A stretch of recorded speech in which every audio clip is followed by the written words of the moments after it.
Hi guys, Mrs. Addison here with my daddy. He's also known as Papa Joe. I'm going to read to him about the rabbit. To offer grooming, hold your hand on the ground in front of the rabbit. If the rabbit accepts, he will come to you. Papa, I'm going to read to you about the rabbit. Okay, I'll listen to the rabbit. All right, sounds good. Don't go to sleep, Papa. Try not to. Scared had been training in secret. She was miles ahead, with excited nowhere in sight. More than anything, I wish school were over and I could go to my room, close the door with Lapie, and never come out. It was so unfair. Lapie could have died if Dad and I hadn't rescued him, and he loved me now. Papa, Papa, Oh, Papa, wake up! Okay, okay. keep listening. The girls kept talking as they ate their lunch, but I hid the rest of the pickles in the napkin. I didn't even care about pretending I liked them anymore. Do you like pickles, Papa? I love pickles. Okay, good. If you stay awake, I'll get you a pickle. How could this have happened? I'd pushed the worry that Lapie might belong to someone else far into the background. Sweet or dill? Oh, I thought you meant Lapie. Whatever you like, Papa. How about sweet pickles? Okay. Okay. Background, Papa. Far into the background. And the idea of coming home from school without Lapie there made me want to cry. Maybe the Abbotts hadn't loved him very much. Maybe they'd have been so mean to him that he ran away. And even if they had loved him, Iris said the posters were down, so they must have given up on finding him. Maybe they had a new rabbit by now. Papa, stay focused. We're talking about the rabbit. Remember the pickles. When lunch was finally over, I told Leah I'd catch up to them at recess and went into the girls' bathroom near my classroom to pull myself together. What's the matter? Nothing. You didn't know how she's going to pull herself together? No. That's a phrase. It's an idiom, figurative language. Oh, because I could think of an arm here and an arm there and leg way back there. Okay. Okay, no, Okay, it's just an okay, idiom, Papa. Okay. There were other girls in the room in the school, but I just wanted something familiar, even if it was a longer walk. I'd hoped to have the bathroom to myself, but there was another girl washing her hands. I picked a sink close to the door and didn't look at her. Can you hold the camera, Papa, so I can turn the page? Thank you. You're welcome. See how sweet you can be? I didn't know what to do. I'd only agreed to give Lapie back to the shelter if the shelter called. I'd never agreed to go looking for his owner. But a small, whiny, know-it-all voice inside me whispered, "But it's not right to keep him if he doesn't belong to you." Time for recess. In the mirror, I saw Jack in the doorway, waiting for me. All I wanted was a moment to myself to figure out what to do. But there was nowhere to be by yourself at school, not even in the bathroom. Not now. Wait, oh, Papa, it's just Jack is her friend, and this is the girl talking, and he's standing there at the girls' bathroom, see? Oh, okay. Not now, I snapped. Can't you see I'm in the girls' room? Hurt jumped into Jack's eyes. At once I knew I'd made a mistake. I hadn't meant to yell. It just came out that way. As he turned and ran, all my worries exploded out of me. Wait! In the hallway, I saw Jack disappear into our classroom. We weren't supposed to be in there at recess, but I didn't care.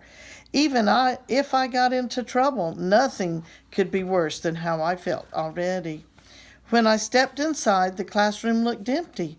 Jack wouldn't climb out a window, would he? Well, you think he would? No. Did any of your students ever climb out windows? No, one of them ran away from school one day. Oh, my goodness, did you go after him? No, it was a little girl. It was a girl. She come back? Yes. Oh, okay. Well, thank goodness. One time I lost a kid for 3 hours, but he was just in the art room. Oh. Then I saw his sneaker toe sticking out from under the big long table in front of Mrs. Hutton's fabulous fifth grader's bulletin board. I crawled under the table with him. Jack's face was buried in his arm across his knees. "I am so sorry," I said. "I just needed to be alone for a minute." Jack didn't lift his head. We sat in silence, just the sound of the clock ticking and the muffled voices of kids going outside. All morning I had wished that clock would go faster, but now I didn't want those hands to move at all.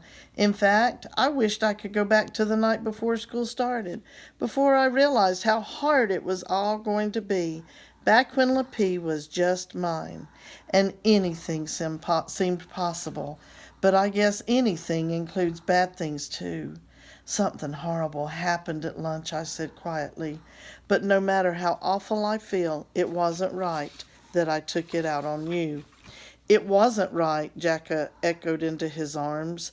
I felt ashamed that I had yelled at him and hurt his feelings. Have you ever yelled at anybody, Papa? Oh, yeah, you. No, not me. I'm the perfect daughter. Oh, Remember? must have been your brother. That's right, my brother. I felt ashamed that I had yelled at him and hurt his feelings. Jack had sat with me when I didn't have anyone. He'd voted for my idea against Iris. I told him things I hadn't told anyone else, including one of Pepe's stories, and I'd rolled my eyes and yelled at him. So what if Jack wasn't exactly like everyone else? I wasn't either. If Pepe was here, I knew what story he'd tell me. It'd always been one of my favorites, but I understood it in a new way today. "Can I tell you a story?" I asked. "It's about the day that Monsieur Lapine tried to be like Madame Sattel, the nuthatch." "Why?" Jack asked in his arms. "A nuthatch is a bird. I had never heard of a nuthatch before. Have you?" Don't know what it is. "It's a bird." A bird? "Yeah, a bird called a nuthatch. Must be one of them French words." Did it hatch nuts? "I hope not." Ugh. I wasn't sure if the why part went with "Can I tell you a story?" or with Monsieur Lapine wanting to be a nuthatch, but I answered the last one. Because nuthatches can climb up and down tree trunks and peck out tasty bugs. Do you like bugs? No. I once ate a chocolate-covered ant. No, you didn't. Yeah, I did. At church. It was on a dare.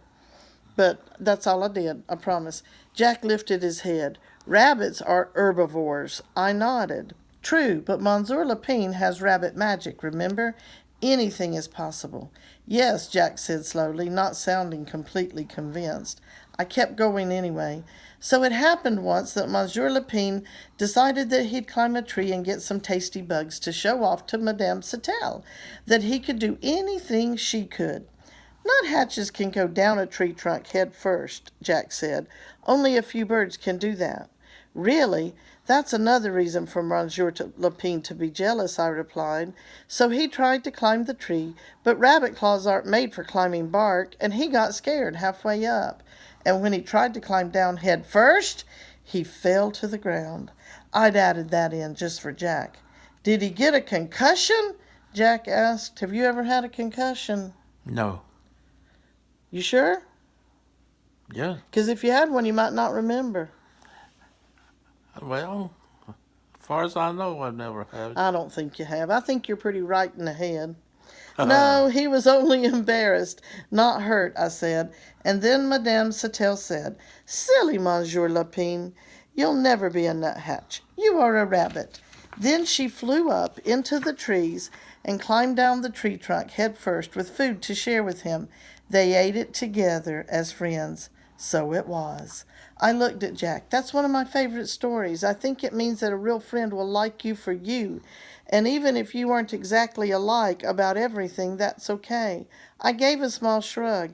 "It gives you something to need from each other. Sometimes I have to be—" "Emma, nuthatch," Jack said.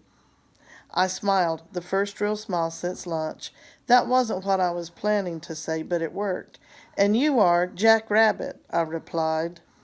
We stayed under the table so long that my legs ached, and I heard the kids coming in from recess. I couldn't move, though, not yet. I felt safe under there, and when I crawled out, that safe feeling would be over. I'd have to deal with the napkin in my pocket. "The horrible thing that happened at lunch was about Lapie," I said quietly. "Someone lost a rabbit, and maybe it's him." Jack stared at me. Maybe it's him?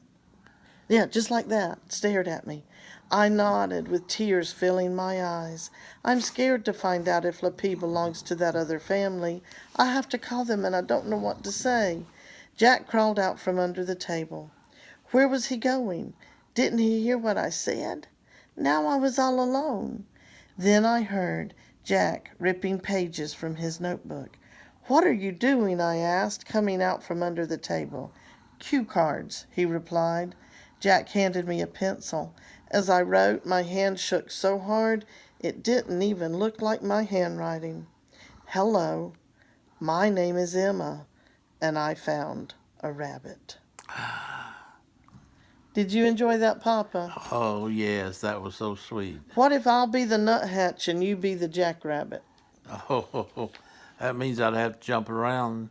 That's okay. I saw you dancing the other night. Well, that was with my granddaughter, That great great granddaughter. granddaughter. That's right. All right, Papa. Good night. Good night.